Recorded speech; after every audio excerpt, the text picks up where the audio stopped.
People magazine report claims that suspected Idaho killer Bryan Kohberger visited a restaurant where two of the victims worked in the weeks leading up to their murders.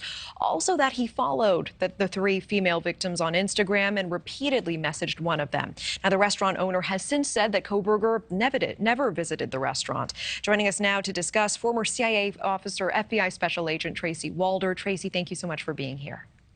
Thank you for having me, Natasha. So this report from People magazine says that investigators are aware of Kohberger's trips to the restaurant. People also confirming the social media account that appeared to be owned by Kohberger followed the three female victims.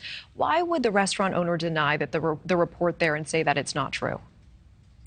I think the biggest reason that the owner is denying it is really because of the gag order. They do not want to have penalties for someone having violated that gag order, and they don't want to be responsible for anything that really impedes the prosecution of the case. So I really do think that their denial of this really boils down to that gag order. And Kohberger followed three of the victims on Instagram, but only attempted to message one of them and messaged her repeatedly. Does this fall in line with him targeting one victim in particular? I absolutely believe that that falls in line with that. Him following them, I think it could really explain the fact that he did run into them at that Mad Greek restaurant. It wouldn't have surprised me. Obviously, we know Xana and Maddie worked there, but Kaylee could have been there at the same time. So it wouldn't surprise me if he followed them. But him messaging one of them in particular tells me that he had really honed in on one of those victims and decided to make them his target. And I would love your insight on this in terms of safety and something we can learn for all of us, because so many women on social media have a DM inbox full of creeps, frankly. And I have a few who message every single day. One of them thinks that we're married, people sending me their information and photos. I just ignore it for the most part. Given this case, is ignoring it the thing to do? Where is the line, and when should someone be concerned?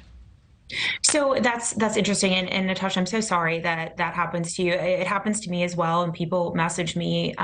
So what I actually do is I screenshot all of them. And then I go ahead and I block that person as well on social media. I think part of the problem is a lot of times we're not aware that someone has message requested us. You know, I get busy throughout the day and I don't check that. And sometimes I don't check it for, 2 to 3 weeks later. And then I see that there's something inappropriate or, something like that. So I always screenshot it. So then that's saved to my phone, and that can be used if anything ever happens in the future. And so that's just something that can be a really helpful piece of information. Also, to share that with someone, to share that and to document it is also helpful too. So that way you have a running log of this behavior. All right, Tracy Walder, always appreciate your time. Thank you so much.